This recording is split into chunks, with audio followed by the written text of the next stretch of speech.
Blue Ribbon Committee, sisimulan na nga ba ang investigasyon sa joint account ni Digong at ni Sara? Matapos ang halos isang dekadang pagkakabinbin, planong buksan ng Senate Blue Ribbon Committee ang formal na pagsisiyasat sa pinagmulan at laman ng sinasabing 2.4 billion peso joint bank account ni dating Pangulong Rodrigo Duterte at Vice Presidente Sara Duterte. Kinikilala ang pag-usad na ito bilang tugon sa matibay na paninindigan ni Senador Panfilo Lacson sa fiscal transparency at laban sa korupsyon na nagbibigay daan sa paggalaw ng komite. Ang kontrobersyal na joint bank account na sinasabing nasa Bank of the Philippine Islands o BPI ay unang isiniwalat ni dating Senador Antonio Trillanes IV noong 2016 sa kasagsaga ng presidential campaign. Iginiit ni Trillanes na ang hindi idineklarang account ay may kabuuang credits na 2.4 billion pesos at umano'y may kaugnayan sa iligal na kalakalan ng droga.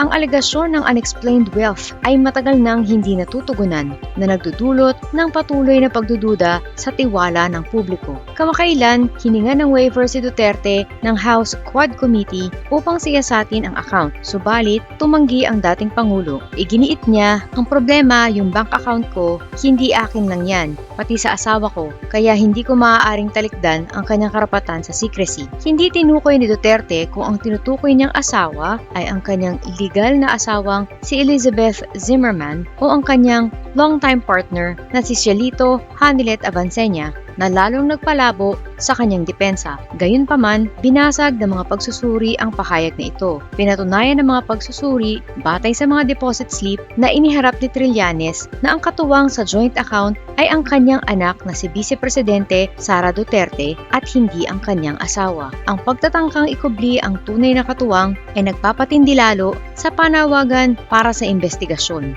Ang pagtutok ng investigasyon sa Senado sa pamamagitan ng Blue Ribbon Committee ay itinuturing na kritikal. Ayon sa mga analista, ang pagiging anti-corruption at ang malakas na panawagan ni Senador Panfilo Lacson para sa accountability ang pangunahing dahilan kung bakit umaasa ang publiko na sa pagkakataong ito ay lalabas ang katotohanan. Ang mandate ng Blue Ribbon Committee ay imbestigahan ang mga alegasyon ng graft and corruption na angkop sa kasong ito. Kung mapapatunayan ng Kongreso ang mga alegasyon, gagamitin ito para sa impeachment filing ngayong Pebrero ayon sa mga nagtutulak ng transparency. Ang issue ay hindi lamang tungkol sa salapi, kundi tungkol sa pagpapanumbalik ng tiwala ng publiko sa integridad ng pinakamataas na pinuno ng bansa. Ang buong bansa ngayon ay nakatutok sa Senado, naghihintay ng desisyon at katotohanan mula sa matagal nang nakabinbing kontrobersya.